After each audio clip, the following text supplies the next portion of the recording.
आप सुन रहे हैं आज तक radio.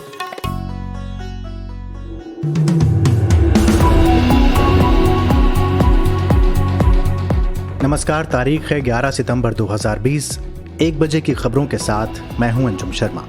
Actor Sushant Singh Rajput case में ड्रग्स कनेक्शन को लेकर फंसी रिया चक्रवर्ती की जमानत याचिका को सेशंस कोर्ट ने खारिज कर दिया है। हालांकि अभी रिया के वकील ने नहीं बताया कि वो कब हाई कोर्ट में जमानत याचिका को दायर करेंगे।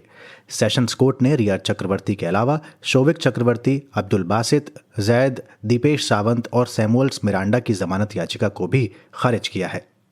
प्रधानमंत्री नरेंद्र मोदी ने आज राष्ट्रीय शिक्षा नीति से जुड़े एक कॉन्क्लेव में हिस्सा लिया। पीएम मोदी ने इस दौरान कहा कि शिक्षा नीति में बदलाव वक्त की मांग थी, क्योंकि अब दुनिया पूरी तरह से बदल गई है।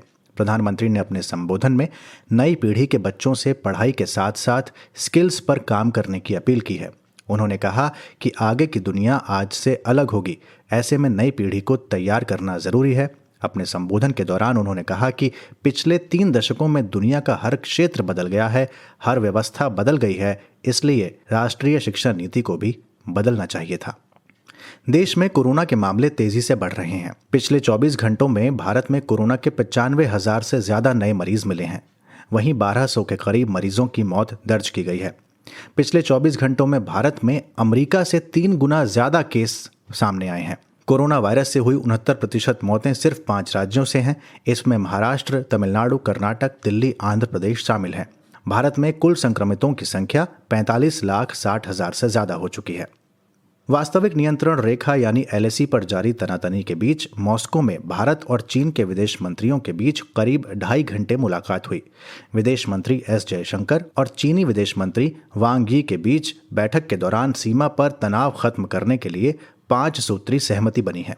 साथ ही दोनों पक्ष इस बात पर राजी हुए हैं कि बातचीत वो जारी रखेंगे और सैनिकों को हटाने की प्रक्रिया में तेजी लाई जाएगी। कंगना रनौत और महाराष्ट्र सरकार के बीच शुरू हुआ तनाव अब गहराता जा रहा है। अब कंगना के खिलाफ ड्रग्स केस की जांच होगी। महाराष्ट्र सरकार ने मुंबई पुलिस को जांच का जिम्मा सौंपा है। मुंबई पुलिस को महाराष्ट्र सरकार से इस मामले की जांच के लिए ऑफिशियल लेटर मिला है। महाराष्ट्र के गृह राज्य मंत्री अनिल देशमुख ने कंगना रनौत के ड्रग्स मामले को उठाया। उन्होंने अध्ययन सुमन के एक पुराने इंटरव्यू को आधार बनाया, जिसमें अध्ययन सुमन ने कंगना के ड्रग्स लेने का दावा किया था। ICMR ने लंबे समय के बाद राष्ट्रव्यापी सीरो सर्वे का दूसरा भाग प्रकाशित कर दिया है। रिपोर्ट के मुताबिक अधिकांश जिलों में मिला निम्न संक्रमण बताता है कि भारत महामारी के शुरुआती चरण में है और भारतीय आबादी का अधिकांश हिस्सा अभी भी कोरोना संक्रमण के लिए अति संवेदनशील है। नीट 2020 में छात्रों को परीक्षा केंद्र में मोबाइल, बैग और किताब लाने पर रोक लगा दी है। कोविड-19 संक्रमण से बचाव के चलते 13 सितंबर को आयोजित होने वाली नीट 2020 और अन्य परीक्षाओं के लिए केंद्रीय स्वास्थ्य मंत्रालय ने बृहस्पतिवार को संशोधित SOP जारी की है। इसी बीच स्वास्थ्य मंत्रालय ने स्कूल और कॉलेजों की परीक्षाओं के लिए भी नई गाइडलाइंस जारी कर दी हैं। भारत और जापान ने दोनों देशों के सशस्त्र बलों के बीच आपूर्ति और सेवाओं के आदान प्रदान के लिए एक करार किया है। रक्षा मंत्रालय के प्रवक्ता ने बताया कि इस समझौते में करीबी सहयोग के लिए रूपरेखा बनाने, सूचना के आदान प्रदान और दोनों देशों के सशस्त्र बलों द्वारा एक दूसरे की सैन्य सुविधाओं के इस्तेमाल की बात की गई है। ऋण ब्याज दरों में माफी और ब्याज संबंधी अन्य मुद्दों पर सलाह लेने के लिए सरकार ने एक विशेषज्ञ समिति का गठन किया है। ये समिति पूरे मामले का आकलन करेगी ताकि इस मामले में जो भी फैसला लिया जाए वो सही ढंग से सूचित किया जा सके। समिति में CAG के चेयरमैन राजीव महर्षि समेत कई विशेषज्ञ शामिल रहेंगे। ग्लोबल इकोनॉमिक फ्रीडम इंडेक्स 2020 में भारत 26 स्थान नीचे खिसक कर 105वें स्थान पर पहुंच गया है। इसका आशय यह है कि भारत में आर्थिक कारोबारी गतिविधियों के मामले में आज़ादी और खुलापन कम हो गया है। साल 2019 की रिपोर्ट में भारत 79वें स्थान पर था।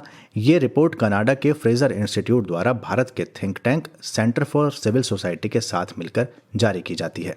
और US ओपन में महिला सिंगल्स के सेमीफाइनल मुकाबले में दुनिया की दिग्गज खिलाड़ी सेरेना विलियम्स को बेलारूस की विक्टोरिया अजारेंका के हाथों हार का सामना करना पड़ा है। अजारेंका ने सेरेना विलियम्स को 1-6, 6-3, 6-3 से हराकर फाइनल में अपनी जगह पक्की की है। अजारेंका 2 बार US ओपन की उप विजेता रही हैं। अब फाइनल में पहुंचने के बाद उनकी नजरें पहली बार US ओपन ग्रैंड स्लैम अपने नाम करने पर होंगी। तो ये थे अब तक के मुख्य समाचार। सुनते रहिए आज तक रेडियो। नमस्कार। आज तक रेडियो सुनता है सारा जहां।